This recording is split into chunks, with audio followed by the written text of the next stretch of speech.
Maxi Montenegro, ¿cómo te va? Alfredo, buenas noches, ¿cómo estás? Bien, bien, bien. Día atravesado por información de todo tipo, de lo que te guste, ¿eh? Sí, exactamente. Por un lado, bueno, Milei, allá en Oslo, en Noruega, se entrega el Premio Nobel de la Paz. Un mensaje fuerte, ¿no? Ahí lo tenemos a Milei desembarcando con el mameluco de YPF. Sí. Se nota que hacía frío ahí. Pero un mensaje fuerte, me parece una movida, ¿no?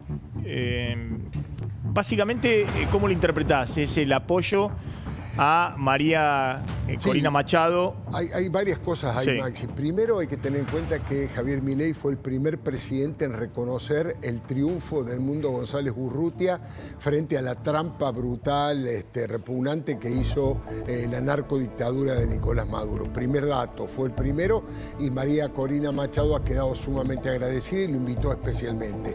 Está también el presidente de Panamá. Pues es que el presidente de Panamá ha sido invitado porque las actas de la oposición que el oficialismo del chavismo nunca mostró, están guardadas, están resguardadas en Panamá. También está el presidente de Paraguay, Santiago Peña, está Daniel Noboa de Ecuador. Están armando como una especie de solidaridad de la región a favor de la libertad y de la vuelta de la democracia y de un gobierno de transición en Venezuela. Y bueno, Javier Milei se ha notado ahí y siempre ha sido un crítico de los más duros del gobierno de Maduro, ¿no es cierto? Sí, en un momento en el cual Trump directamente envía un ultimátum, ya ha enviado varios, ¿no? Pero sí. A esta hora está la información de que dos F-18, lo comentabas con Rocau, sí. Sobrevolando durante 40 minutos el espacio aéreo venezolano, claro. Una especie de advertencia. Claro, una demostración de poder, ¿no? Exactamente, demostración de poder, exactamente, ese es el término. Diciendo que Maduro tiene los días contados. Y por otro lado, un Trump que dice, no sé si lo escuchaste, que dice, bueno, Milei perdía la elección. Porque está muy cuestionado Trump internamente por sus apoyos internacionales, ¿no? No creo que le haya gustado nada a Javier Milei, pero efectivamente claro. Dijo eso. Él perdía la elección, yo lo apoyé, después ganó con amplitud. Algo de cierto también hay, porque bueno, el salvataje de Bennett y el apoyo fue, digamos, un bálsamo de tranquilidad por una situación que estaba complicada antes de las elecciones. Pero es cierto que también el voto contra el kirchnerismo y el voto dándole un nuevo crédito al gobierno para esta segunda parte del mandato, me parece que es lo que más influyó, ¿no? Fíjate, esta Trump en una entrevista dice, porque dice, reconozco que no hay simpatía, digamos, en Europa con a quienes yo apoyo, a Víctor Orbán en Hungría, y en Latinoamérica, en Sudamérica, apoyé a Milei, dice, y gracias a que lo apoyé, ganó la elección, si no perdía. A ver. Would you consider getting involved in some of those elections to put in leaders that you think are better suited? Well, I've endorsed people, but I've endorsed people that a lot of Europeans don't like. I've endorsed Viktor Orban. I endorsed, go back to South America, Latin America, South America, Milei, Argentina. He was losing in the election, and I endorsed him, and he won in a landslide. Estaba perdiendo las elecciones, lo apoyé y ganó de manera aplastante. Un Trump auténtico, un Trump auténtico.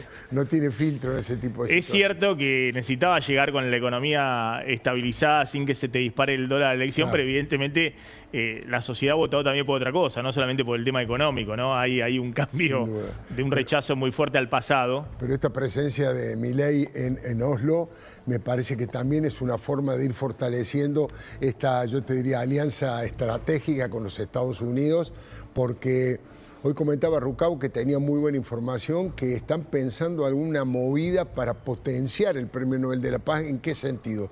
Por ejemplo, que María Corina Machado sea designada o jefa de gabinete o vicepresidenta del propio Edmundo González Urrutia, que armen allí una suerte de gabinete en las sombras, esperando la transición y que se vaya o que termine la situación del gobierno de Maduro. Hay que ver de qué manera se instrumenta eso, ¿no?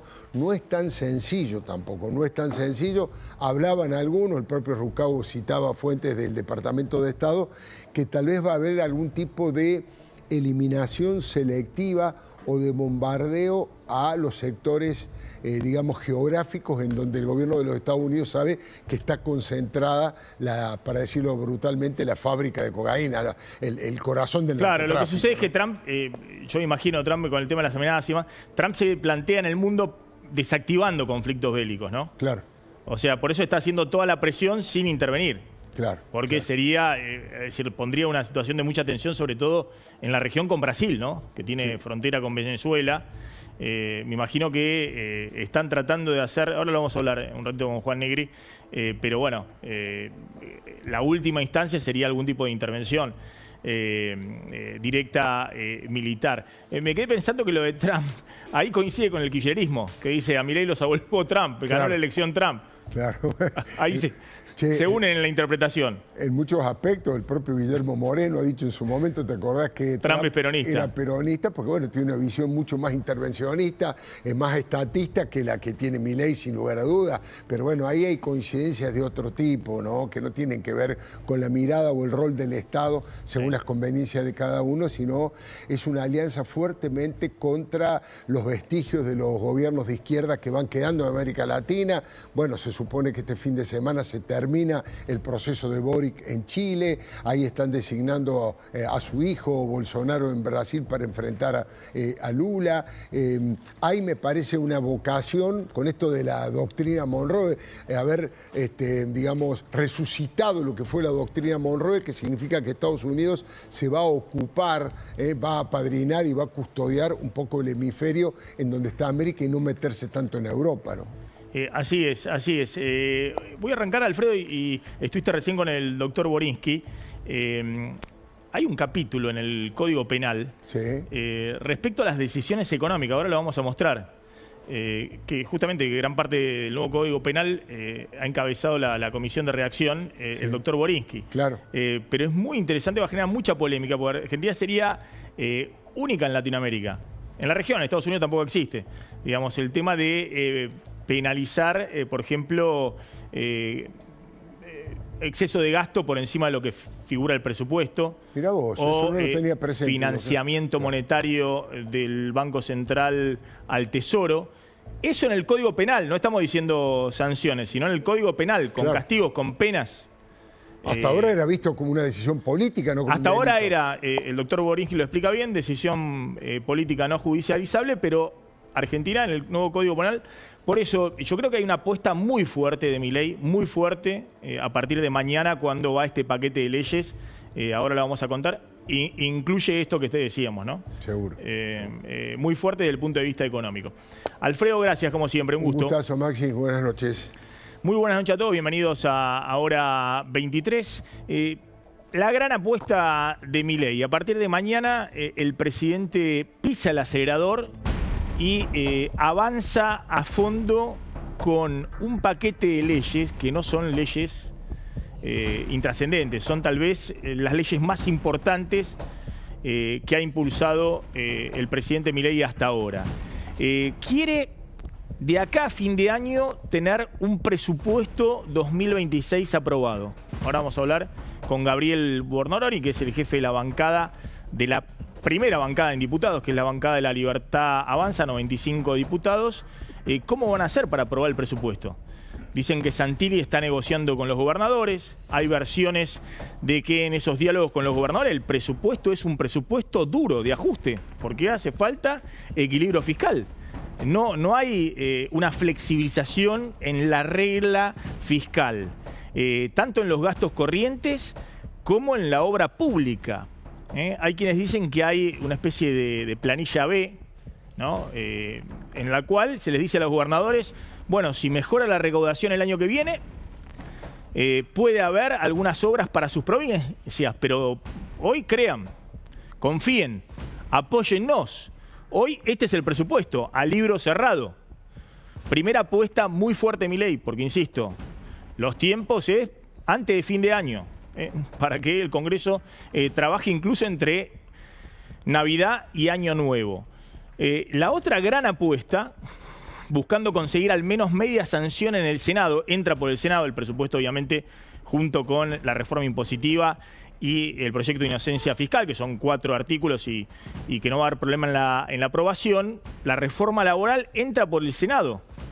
Y el gobierno quiere que haya media sanción antes de fin de año y que después se discuta en el verano. Ahora va a contar Pablo Fernández Blanco, una reforma laboral que ahí hay algunas críticas empresarias respecto a que hay algunas concesiones a los sindicatos respecto a la cuota sindical, la cuota solidaria y demás, y ahí está la intención de aprobar los proyectos. Nada de principio de revelación, nada de que se queden truncos a mitad de camino. Ahí al revés, avanzar porque saben que el triunfo, el éxito será aprobar una reforma laboral. Después habrá que ver el contenido. Y algunos puntos del proyecto de reforma al Código Penal, que tiene al doctor Borinsky, Mariano Borinsky, como uno de sus ideólogos, que incluyen, si se quiere, lo que Milei había dicho en campaña y que todos decían, bueno, pero es parte de la campaña, el tema de que el que mita va preso, o el que viole una regla fiscal va a tener una pena de prisión. Está en el proyecto, ahora le vamos a preguntar yo lo vi, por lo menos vi lo que presentó el doctor Borinsky. Va a haber en el Código Penal castigo a aquellos que violen la estabilidad fiscal y monetaria. Es decir, una serie de normas que impulsa el gobierno a partir de mañana con el nuevo Congreso, que sin duda son la gran apuesta de la segunda etapa del gobierno de Milei. Y quiere hacerlo lo más rápido posible. Es decir, en este verano avanzar y aprobar prácticamente todos esos proyectos, empezando con el presupuesto que sería el primero en la era Milei. Arrancamos de esta manera y nos metemos de lleno con todo el programa. Obviamente también está muy caliente Trump respecto a la situación de Maduro en Venezuela, Milei en Oslo, en Noruega, para la entrega del Premio Nobel de la Paz a Corina Machado, y toda la discusión que hay en el detrás de bambalinas, en la discusión parlamentaria con los gobernadores, en el ruido político que hay por estas horas antes de fin de año. Y por supuesto, 33 allanamientos en el día de hoy a la AFA y a varios clubes. Se sigue la ruta del dinero de una financiera vinculada con el presidente de la AFA, Claudio Chiqui Tapia. Empezamos de esta manera.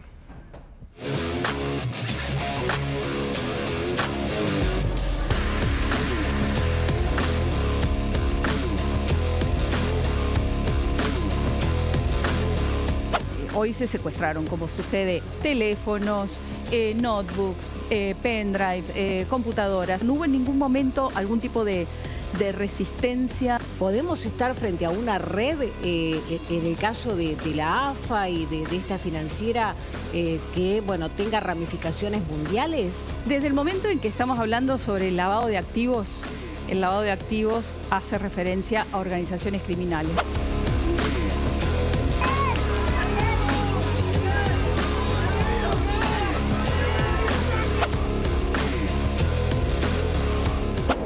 Creo que entre todos hemos trabajado una reforma laboral que tiene como objetivo central que haya más empleo en Argentina, que crezca ese empleo en Argentina, que se reduzcan los costos que pesan sobre la relación laboral para que los salarios puedan subir. Bien, ya estamos con Delfina Galarza, con Pablo Fernández Blanco. Se suma, como decíamos, el diputado nacional y jefe del bloque La Libertad Avanza en la Cámara Baja, Gabriel Bornoroni, un hombre clave por estas horas. Ahora vamos a hablar un poquito. Gracias, diputado, por venir. También está Juan Negri, analista político. Gracias, Juan. Sí. Y Julio Chapeta, que es periodista deportivo. Ahora vamos a hablar del tema AFA. Gracias por venir. Bueno, Pablo, arrancamos. El gobierno quiere avanzar. Hoy se presentó el Consejo de Mayo, las conclusiones de la reforma laboral. Después vamos a hablar del presupuesto y de la reforma tributaria, pero el gobierno pone sobre la mesa una reforma laboral y quiere avanzar rápidamente en el Congreso.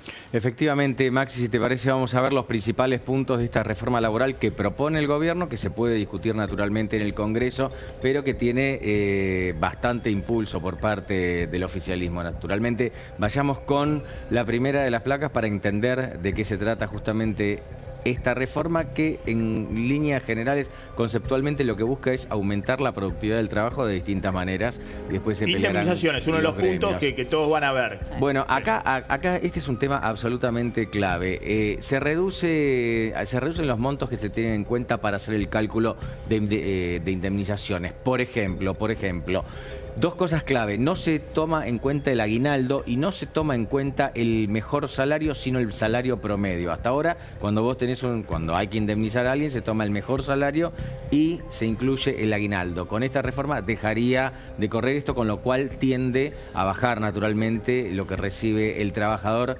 indemnizado. ¿Pasamos? Discúlpame, pues ahí dicen, bueno, no hay tope a las indemnizaciones. También le sacan el tope. No hay tope. Pero como vos decís, no se calculan aguinaldo, vacaciones, tampoco bonos extraordinarios o otro tipo de beneficios, ¿no? ¿Hay alguna cosa ahí? No, la verdad que todavía no llegó el proyecto al Congreso, no tenemos el proyecto. Pero hay que dejar claro que los trabajadores que hoy tienen los derechos no pierden ningún derecho. Esto se apunta a los trabajadores que hoy están en la ilegalidad o no están formalmente registrados, para que se puedan introducir al círculo virtuoso que tiene estar correctamente registrado. No es retroactivo, para los que ya están empleados rige... Claro, de ninguna manera, la actual ley, estaríamos sacándole derecho a los trabajadores que ya lo tienen. Nosotros lo que queremos hacer es darle derecho a los trabajadores que no tienen ningún derecho. Entonces empezamos por lo menos a incorporar trabajadores al sistema registrado, para que puedan ser parte del ecosistema laboral. Claro, lo que dice el diputado es así. También es cierto que en algún momento todos los trabajadores actuales van a ser reemplazados por nuevos trabajadores que tendrán una peor condición indemnizatoria, ¿no? Eso está claro también. No. No está la ley todavía. Yo lo que quiero... Digo con lo que sabemos hasta ahora. Claro, porque es... Lo que nosotros tenemos, hoy estuvimos con Sturzenegger, que vino al bloque y le estuvo explicando a todos los diputados, a los 95 diputados que tenemos de la primera minoría, todo esto que es la nueva modernización laboral, pero dice, todavía la ley no está, así que es el Consejo de Mayo sacó un resumen de lo que ellos creen que debería estar en la nueva modernización laboral, pero todavía el presidente no envió la ley. Entonces, la mitad de las cosas, un tercio o todo, puede estar o no estar dentro de la nueva ley de Avancemos en otro de los puntos, ¿no? Entonces, ahí está el tema de indemnizaciones, también está el tema del fondo de cese laboral, o ahora lo llaman de otra manera, que eso creo que va a ser voluntario. Digamos, que puedan adherirse a algunas empresas o no. La que se adhiere 3% del aporte patronal va a un fondo y eso garantiza después el pago de indemnización. Sí, efectivamente. Sí. Hay varias cosas en el proyecto de ley que son voluntarios. Salarios. Vamos a ver el tema de los salarios. Esto es quizás, yo no sé si es tan importante, pero sí hay que reconocer que es novedoso. Se van a poder pagar en pesos, en dólares, en otras monedas incluso, pero también en especies, ¿sí? Por ejemplo, en alimentos. Esto hoy el salario se paga en pesos, está legislado. Sí, y además hoy hay un tope en cuanto al, digamos, hay un 20% que se puede pagar en especies. Bueno, no va a haber más tope, ¿no? Esto también cambia un poco la ecuación. Pero, está muy bien lo que dice Delfina, pero también no es que si sos trabajador, empleado, te pueden pagar lo que quieran como quieran. Claro. Esto tiene que haber un acuerdo en el medio, no es compulsivo. También hay que jornada laboral, tercer punto. Bien, vamos acá porque puede haber varios cambios. Según los análisis que hacemos nosotros, podría eventualmente convalidarse una jornada laboral de hasta 12 horas, pero también en un contexto de mucha mayor flexibilidad bien entendida. Puede haber bancos de horas, puede haber contratos que no son por las 8 horas que tenemos ahora, sino lo que se llama parciales, pueden haber contratos laborales por menos tiempo. Muchísima más flexibilidad con respecto a lo que tenemos ahora. La idea es que se busca una reorganización de, por ejemplo, los médicos hacen una guardia 24 horas, pero después tienen un franco, ¿no? Sí. Pero trabajan 24 horas seguidas, ¿no? Cuando se hace una guardia. Lo que tengo entendido es que hay toda una reorganización de la jornada laboral, de la carga horaria. Ahora, eso siempre que se acuerde entre empresa y sindicato. Claro, sí, en realidad lo que propone el proyecto de ley es que no sean solo los acuerdos entre las grandes empresas y las grandes representaciones patronales y los sindicatos, sino que haya también convenios por empresa, muchísimo más, si querés, customizados, individualizados, porque no es lo mismo la situación del trabajador que trabaja para una gran empresa y de esa gran empresa que para una pyme del mismo rubro. Entonces generan asimetrías muy complicadas que a veces le cuestan la vida a una pyme incluso. A ver qué pasa con las vacaciones. Bueno, esto es interesante en dos sentidos. Por un lado, permite el fraccionamiento, no es que te puedes tener que tomar una semana, 2 semanas, 3 semanas, esto es novedoso, pero también le permite al empleador darte compulsivamente las vacaciones. Por ejemplo, tenés una parada de planta, tenés una caída en la producción por una crisis, el empleador puede obligarte a tomar las vacaciones, pero te tiene que avisar por lo menos 1 mes y medio antes. Bueno, otro de los puntos, el quinto punto, tiene que ver con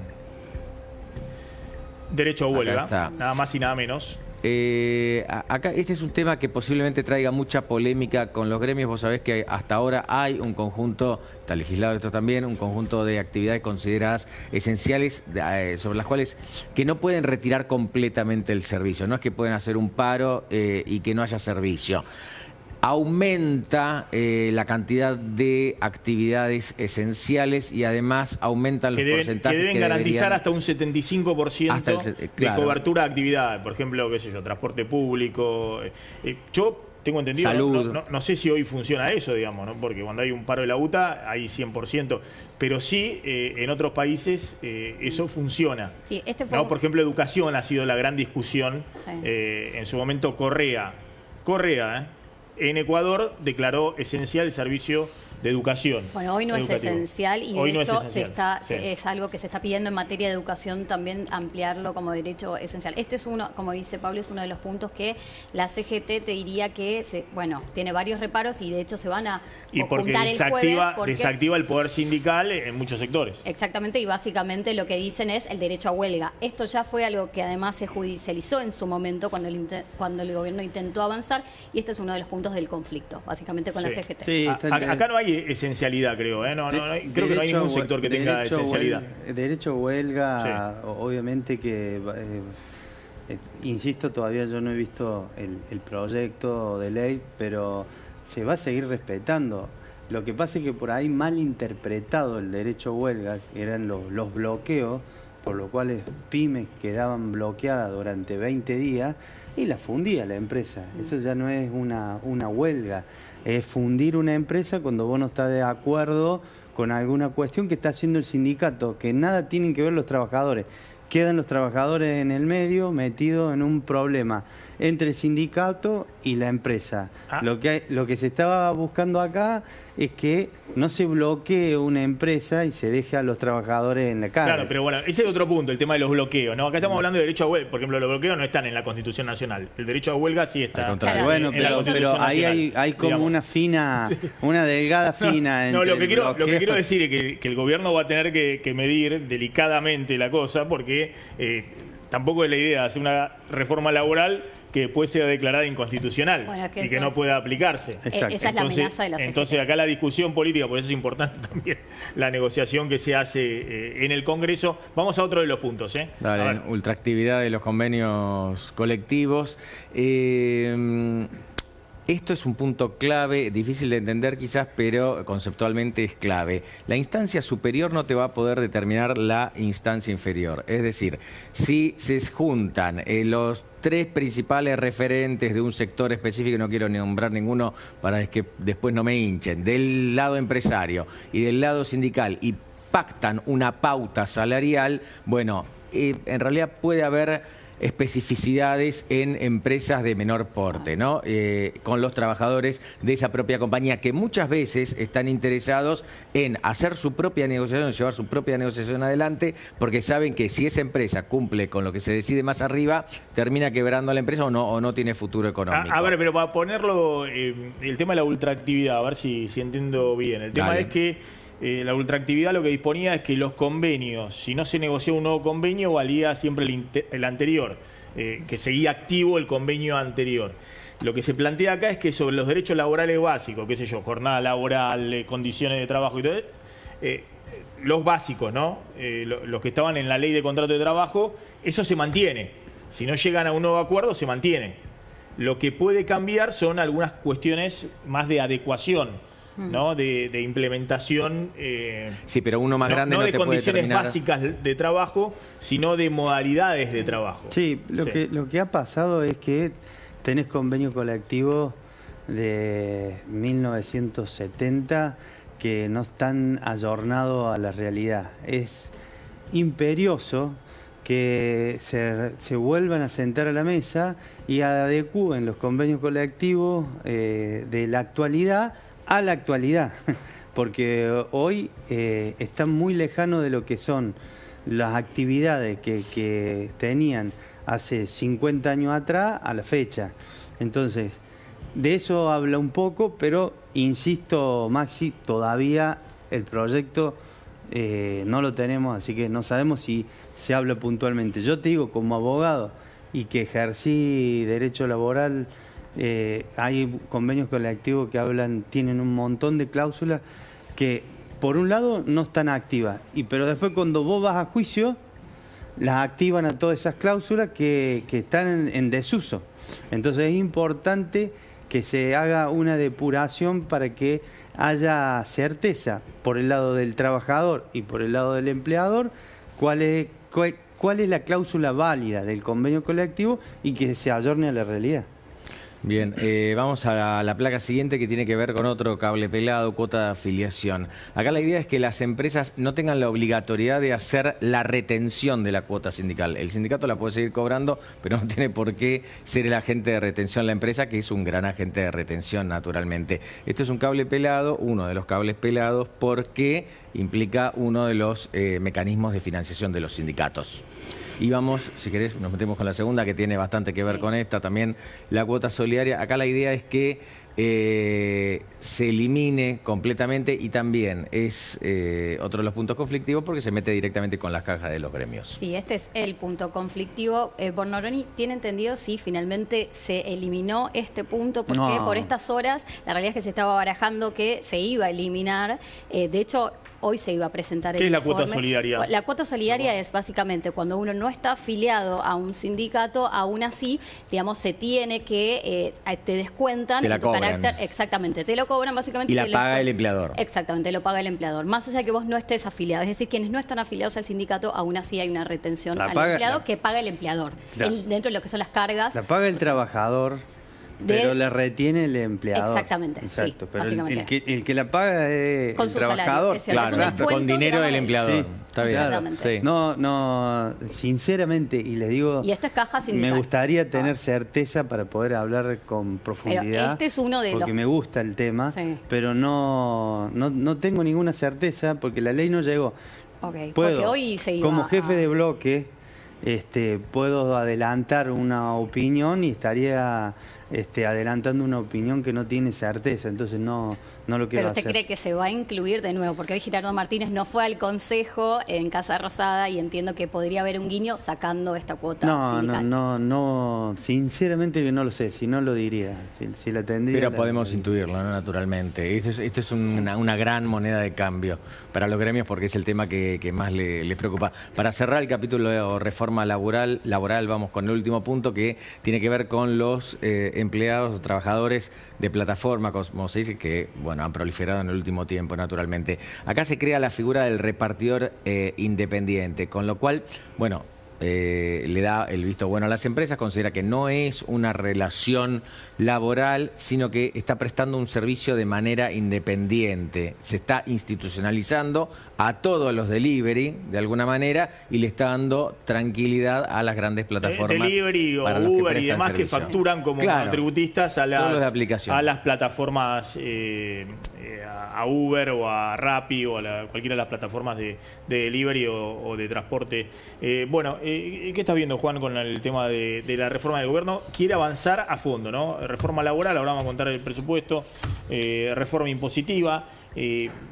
la verdad, quiere hacer cambios profundos y quiere aprovechar el momento, ¿no? No, el momento está claro, ¿no? Momentum, como dicen en inglés. Sí. Es decir, gobierno empoderado en las últimas elecciones, legitimado su mandato y un gesto, ¿no? Es decir, en 2023 Milei asumió de espaldas al Congreso. La semana pasada fue a una ceremonia menor, que es la ceremonia de juramento, perdón, ¿no? Pero de juramento de los diputados. Es decir, creo que eso muestra un poco el clima que tiene Milei hacia el Congreso, ¿no? Es decir, este es un Congreso que me va a responder y lo he dicho claramente. Quiere aprovechar el momento. ¿Se puede? Bueno, es decir, hablábamos recién, la caja de los gremios, negociaciones, es decir, va a ser más duro de lo que el gobierno cree, me parece a mí. Recordemos que también Macri tenía capital político en 2017 y se le gastó, ¿no? En la fórmula previsional, es decir, le costó llevar adelante las reformas y no lo pudo hacer. Entonces, bueno, la incógnita, el gobierno está frente a una oposición más dividida, eso es beneficioso para el gobierno, pero la pendiente es alta, ¿no? Yo ahí lo que estoy viendo es el tema de reforma laboral, que es un tema muy delicado. Por algo, Macri en su momento no lo pudo hacer. Es un tema muy delicado porque del otro lado, si bien hay un peronismo que está muy desarticulado, hay sindicatos todavía fuertes, está la CGT. Creo que el gobierno ahí está cuidadoso, ¿no? Incluso Bornaroni, vamos a comentar un poquito de cómo lo vemos a Bornaroni, pero diciendo, no es esto, sí, porque vamos a desarticular el poder sindical, vamos a terminar con 70 años de decadencia. El gobierno que antes tenía ese discurso, sí, principio de revelación, la casta y demás, acá no, al contrario, acá están actuando cuidadosamente porque les interesa aprobar algo. Sí, además, después sí está el tema de la cuota solidaria, que los empresarios se quejan, que, bueno, está bien, pero quieren aprobar. Creo que quieren aprobar algo y creo que también... Que significa también ayornar mucho en términos de jornada laboral, de horas, de esto, el otro. Se cuidaron también, perdón, una cosita más, ¿no? Se cuidaron de mostrar un borrador final, es decir, muchos trascendidos, en el momento borradores, nunca estaba claro lo que la reforma laboral iba a incluir. Acá el diputado reconoce que no tiene la versión final, es decir, tampoco nunca estuvo claro, digo, cuál es el final, la ofensiva del gobierno, ¿no? Eso, que la idea nuestra, yo como diputado y jefe de bloque de La Libertad Avanza, es que el proyecto que llegue del Ejecutivo que envíe el presidente Milei vea la luz. Entonces ese es mi trabajo, más que ponerme a decir si los sindicatos vienen haciendo bien su trabajo o mal. Yo voy por el objetivo, es que los argentinos votaron a Milei, al presidente Milei, para que haya nuevas leyes en la Argentina y una de esas es la modernización laboral que tanto la necesitamos. Está bien, más que todos los trabajadores que no están incluidos dentro del circuito argentino, ¿no? Pero está muy bien, lo que está diciendo Bornaroni es que va a trabajar por productividad. Digamos que no va a trabajar por este tema de estar hablando y a los gritos principio de revelación, pero después no. Acá por productividad, también el Congreso. pero yo hago una pregunta, ¿no? Es decir, suponiendo que si no hay otro que se pasan de listo, andan por los canales de televisión contando la decadencia argentina, pero después van al Congreso y no le sale una. Nosotros queremos que las leyes salgan. El presidente, cuando nos reunimos en Casa Rosada, fue claro. Tenemos que sacar estas leyes porque son leyes que le prometimos a los argentinos.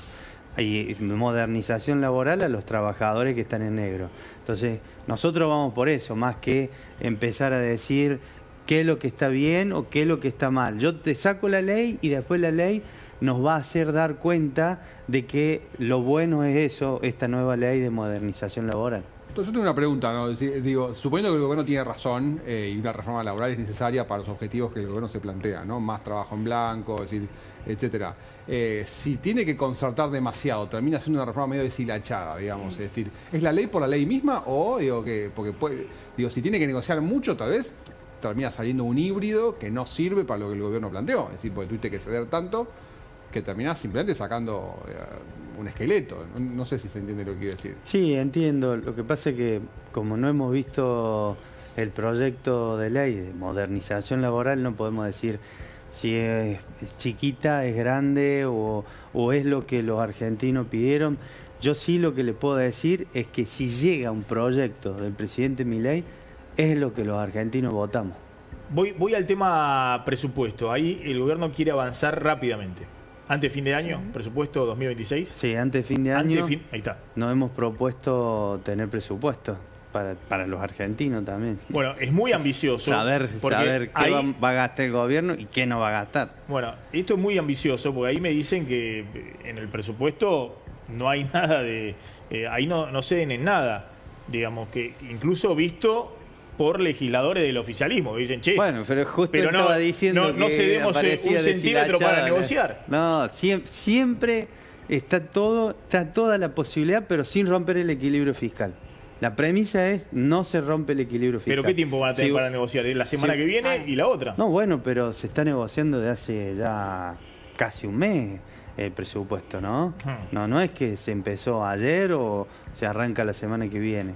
Se viene negociando con cada uno, lo está haciendo y muy bien el ministro del Interior, Diego Santilli, está yendo por todas las provincias, hablando con todos los gobernadores para tener el mayor consenso y que los argentinos tengamos esa ley de leyes que es el presupuesto. Hay una promesa, esto que decía, bueno, si hay más recaudación, puede haber obras el año que viene para algunas provincias, pero no ahora, porque necesitamos el presupuesto equilibrado. Bueno, eso es una charla que seguramente tendrá el ministro del Interior con los gobernadores. No, está bien, la charla con los gobernadores. Bueno, otro de los temas, reforma impositiva. Atención, impacto sobre autos, alquileres, venta de propiedades. Pablo Fernández Blanco. Claro que sí. Esto es en principio una información que le llegó a algunas empresas y nosotros la traducimos acá. Básicamente lo que está proponiendo es una baja de impuestos en varios rubros. En caso autos y tecnología, la novedad más importante y sobresaliente es que se terminarían los denominados impuestos internos. Si esto ocurre, uno tiende a creer que bajarían inmediatamente el precio de los autos en la Argentina, tan sencillo como eso. En el caso de los alquileres, la idea es aumentar la oferta de viviendas en alquiler, bueno, justamente haciendo a este negocio un poco más interesante. Por ejemplo, eximiéndolo del pago de ganancias en el caso de esa renta. Atención, no es para todo tipo de vivienda, no es para todo tipo de propiedad, sino para viviendas familiares. Porque, repito, la intención en el caso de este proyecto es ampliar la oferta de casas para alquilar. En el caso de las propiedades ocurriría algo similar a lo que pasa con autos y tecnología, pero con los impuestos específicos de ese rubro se eliminarían el denominado ITI. Todo el mundo conoce el ITI, siempre que alguien compró o vendió una propiedad. Impuesto de referencia inmueble. Claro, y sabe lo engorroso que es. Y también el impuesto cedular, esto es un paquete importante. Y también se propone una baja del impuesto, todavía bastante imprecisa, al menos hasta donde yo sé, una baja del impuesto a las ganancias en el caso de las empresas. No solo de empresas, pero principalmente. Bien, otro de los temas que está, ¿hay algo impositivo? No, Bordoni me va a decir que no, que están viendo, que no tienen nada todavía. No, que no ha llegado. Yo, Maxi, la verdad que yo vengo tratando de poner claridad y si explico algo que no ha llegado al Congreso, me estoy extralimitando sin tener la certeza, ¿no? Porque es importante que cuando le hablemos a los argentinos, le hablemos con certeza para que ellos sepan que si estamos hablando es porque es verdad. ¿Cuándo es la próxima reunión, Congreso? Reunión de comisión de presupuesto y mañana, para dar dictamen. Mañana el presidente de la Cámara, Martín Menem, va seguramente a enviar nota a todos los bloques para que envíe quienes van a formar parte de la Comisión de Presupuesto y la Comisión de Legislación Penal. Y ahí se empieza a trabajar rápidamente en la composición de las comisiones y en el trabajo de la comisión para tener un dictamen. Claro, o sea, la idea sería el lunes, martes, ¿no? Más o menos dictaminar y el miércoles sesión. Ir al recinto entre miércoles y jueves. Okay. Pero todo eso está supeditado a cómo se vaya organizando la comisión y los dictámenes. Entre miércoles y jueves de la semana próxima. Sí. Ya ir directamente, o sea, bueno, ahí nomás, en el fleje van a estar y después esperar tal vez a la otra semana. La otra semana ya es Navidad, o a la otra, entre Navidad y Año Nuevo, para que vaya al Senado. Sí. Igual nosotros vamos a estar haciendo la composición de todas las comisiones para que empiecen a trabajar con todos los proyectos estos proyectos al mismo que envía el presidente. Bien, otro de los temas del día fueron los 33 allanamientos que se produjeron simultáneamente, ¿no?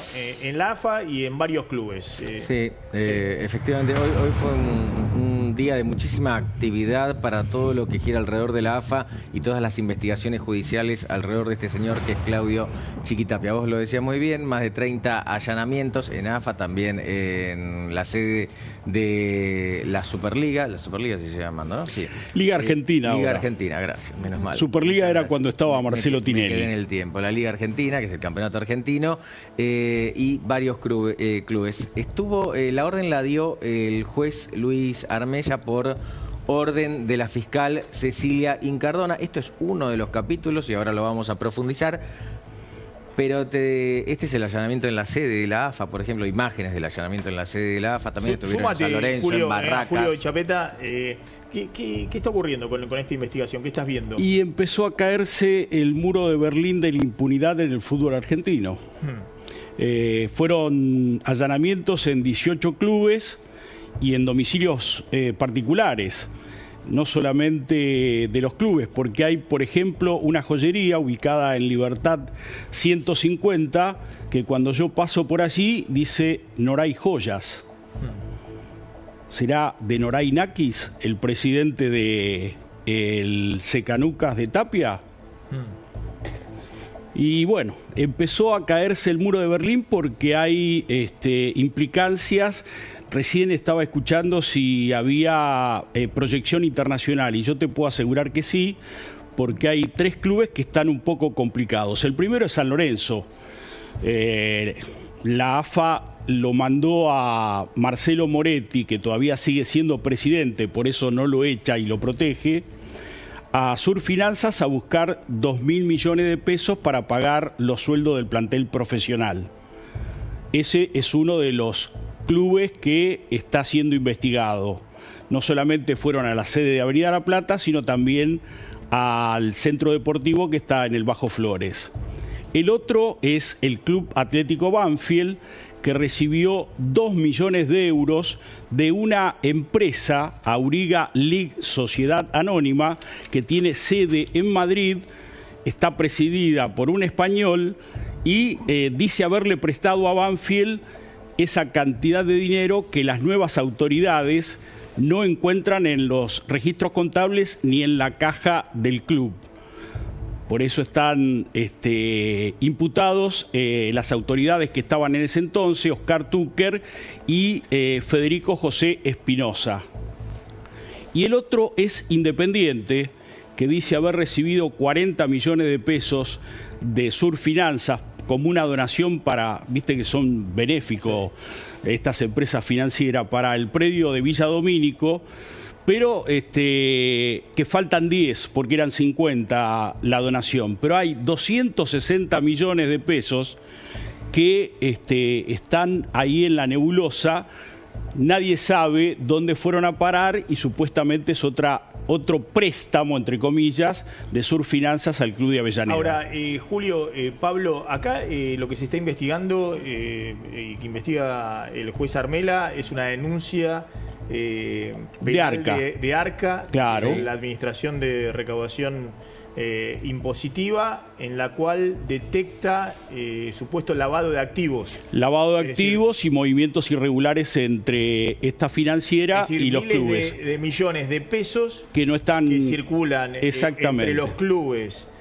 Una financiera muy ligada a Tapia. La AFA mandaba a los clubes a cambiar los cheques a Surfinanzas. Sí. Es algo que vos habrás escuchado. Sin ningún tipo de registro, y factura, bueno, ahora según Gregorio Dalbón, está todo en regla, según él. Hay que ver lo que encuentra la justicia, porque hoy fueron, por ejemplo, a la AFA con dispositivos electrónicos para capturar todo lo que podían de las computadoras y de lo que encontraban en los libros contables de la Asociación del Fútbol Argentino. Maxi, acá hay cosas que están registradas efectivamente, pero también la investigación que surge primero del gobierno, que le aporta Arca le aporta información a la justicia, ve con inconsistencias muy evidentes. Había triangulaciones y se sospecha del lavado porque era plata que de repente venía pero no iba, eran pases de jugadores que no se terminaban de concretar, dinero con muy poca justificación por eso. Esta es una investigación que está arrancando, pero vemos una puesta en escena importante. Hasta ahora las fuerzas de seguridad tienen documentación, papeles básicamente, documentos digitales, también secuestraron un montón de teléfonos, hay que decirlo, hasta ahora todos, no se sabe de nadie que no haya entregado su teléfono, muchos lo hicieron voluntariamente, sin problema, con lo cual esto es el principio. Recién estábamos viendo las imágenes de San Lorenzo, creo el del lado izquierdo de la pantalla, y también quiero agregar otra cuestión importante, que es que más allá de esto, pero digo, hoy tuvo 2 capítulos esta historia. El segundo capítulo tiene que ver con que le prohibieron la salida del país a los dueños de una fastuosa casa en Villarrosa, en Pilar. Uno era monotributista, la otra había recibido un IFE y resulta que tienen una casa enorme, injustificable por los ingresos que tuvieron en los últimos años, en las últimas décadas. Pongámosles nombres, son Ana Lucía Conte, sí, que tenía el 95% de las acciones de Real Central SRL, y su hijo, Luciano Nicolás Pantano, que la Asociación del Fútbol Argentino lo había puesto como presidente de la Comisión de Fútbol Playa y Futsal. ¿Cómo crees que sigue esto? Y esto, si la justicia va a fondo y tiene que terminar con gente detenida y con, no digo sorpresas porque... Hay mundial el año que viene. Sí, bueno, ese es el... No, eso... presidente de la AFA. Eso corre por otro lado. Eso corre por otro lado. Vos fijate que este fin de semana no hubo foto de Tapia con Messi y De Paul en Miami. Y Tapia fue a Miami. Sí. Fue a buscar la foto, no la encontró. La única foto que pudo sacarse, que fue un arrebato, porque la sacó él, se ve claramente, es con Scaloni, que está al lado de Samuel, y que Scaloni tiene una cara que lo dice todo. Es más, Messi en el campeonato que ganó el Inter, si vos le ves la cara no festeja. Messi quiere correrse porque sabe perfectamente lo que está pasando aquí, sabe que vandalizaron murales, que destruyeron una estatua de él en Mar del Plata. De acá al Mundial, Messi y los jugadores de la selección no se van a meter en esta situación, no se van a pronunciar, ni a favor ni en contra de Tapia. Julio, gracias. Mucho gusto. Muy amable. A ver, 2 temas me quedan. Uno es que está Bornoroni. Fíjense lo que decíamos, ¿no? El gobierno va con un nuevo código penal que va a incluir los delitos económicos. Pero no los delitos económicos obviamente, de lavado de dinero, de evasión y demás, los que está reclamando el GAFI, que es el Grupo de Acción Financiera a nivel internacional, o la OCDE, que la Argentina necesita alinearse con esos organismos internacionales y adecuar su legislación, sino decisiones económicas. Lo que Milei decía en campaña, fíjense esta presentación del doctor Mariano Borinsky, donde ahí claramente lo puedo recordar, digamos, pero me gustaría leerlo para no errar, digamos, en la precisión de... a ver si puedo ponerlo en alguna pantalla y lo puedo ver, porque si no... incumplimiento de sostenibilidad fiscal. Incumplimiento de sostenibilidad fiscal. Sí, de financiamiento presupuestario, desequilibrio de cuentas o ignorar límites legales al déficit. Gasto sin respaldo. Aprobar o ejecutar gastos sin acreditar recursos disponibles para financiarlos. Adelantos transitorios irregulares. Utilizar adelantos del Banco Central para financiar gasto corriente del Estado. Emisión monetaria indebida. Autorizar o promover emisión en violación de la Carta Orgánica del Banco Central. Circulación de emisión regular. Intervenir en el ingreso al mercado de emisión ilegal con conocimiento de su origen. Bueno, agravante obviamente por beneficio personal. Lo que quiero decir es que hay todo acá una discusión de lo que han sido tradicionalmente decisiones políticas y ahora se van a ser considerados delitos contra la estabilidad monetaria y fiscal. Está divino escuchar eso. Vos veías al Congreso que hace leyes, que las leyes no dicen de dónde van a salir los recursos y el plan B era el que históricamente fue de la Argentina. Emitan, si total emitiendo solucionamos el problema y después pagamos todo con inflación. Nos hemos dado cuenta que el gran problema que tuvimos los argentinos son los políticos que hacen leyes que no dicen dónde van a sacar la plata no solo generando nuevos impuestos, sino generando un déficit que se termina pagando con inflación, y de eso los argentinos estamos cansados. Esto no hay en toda Latinoamérica, ¿eh? No, claro. Y tampoco, creo que tampoco en Estados Unidos. No, definitivamente Sí. no. Bueno, veremos. Digo, acá está la discusión de cómo se conforma la institucionalidad argentina. Si es con las leyes, pues hemos tenido leyes de intangibilidad fiscal, leyes de intangibilidad de los depósitos, tenemos una ley de autonomía del Banco Central, que supuestamente el presidente del Banco Central no es un dependiente ni del Ministerio de Economía y demás, y nunca se ha cumplido, digamos. Sí, Entonces, Maxi, pero hay toda una discusión, digamos, de cómo se... nos va a servir... Si esto es la ley, lo que hace a Argentina grande otra vez, o es acuerdos políticos que signifiquen un cambio en general, ¿no? Acuerdos políticos, yo estoy completamente de acuerdo, pero cuando nosotros decíamos, por favor díganos de dónde van a sacar la plata, ellos decían, no es un problema nuestro. Bueno, ahora sí es un problema del legislador, cuando está legislando, de dónde va a sacar la plata. Pero estos legisladores van a ser lo que van a tener que aprobar este tipo de legislación. Bueno, pero los legisladores somos argentinos que nos levantamos todos los días de la mañana, y vos cuando te vas a gastar el súper, vos sabés cuánta plata tenés en el bolsillo, si no gastás. Bueno, el legislador se levanta a la mañana, los legisladores de antes, espero que lo de ahora no, y dicen, bueno, vamos a hacer una ley para beneficiar a Juan y a Pedro. Bueno, ¿y dónde me saca la plata? Eso no es mi problema. ¿Y de quién es el problema? Si sos vos el que está legislando. Bien, va a ser uno de los temas que va a generar debate, me parece, claro, en el Congreso. El otro tema es Trump. Fíjense, diciendo directamente que Maduro tiene los días contados. Ahí está, dándole, hay varios ultimátumos que le han dado, pero este es el último ultimátum, tal vez. A ver. I can't talk about So how strategy. far would you go to take Maduro out of office? I don't want to say that, But you want to see him out? his days are numbered. Bueno, ¿qué estás viendo en el juego de Trump con Maduro? Bueno, una escalada, este último año, una escalada muy importante. Vimos los buques de guerra en el Caribe, el mayor despliegue militar de Estados Unidos en el Caribe desde 1989, la invasión de Panamá. Trump suele amenazar, no es la primera vez que dice, no ha descartado una invasión terrestre, yo creo que está fuera de los libros, me parece que Trump sabe que eso sería un error clave, pero claro, me parece que es muy evidente el ahorcamiento, creo yo, para allanar el camino para sanciones, boicot, aislamiento, es decir, medidas mucho más altas, y eventualmente un cambio de régimen, que creo que es lo que apunta Trump en el largo plazo. Creo que hubo una negociación y habrá que ver hasta dónde llega. En un contexto donde Machado ha ganado el Premio Nobel de la Paz, no sabemos si va a poder ir a Oslo mañana, porque bueno, no sabemos si va a poder volver a entrar a Venezuela, ¿no? La información en este momento está en todos los portales,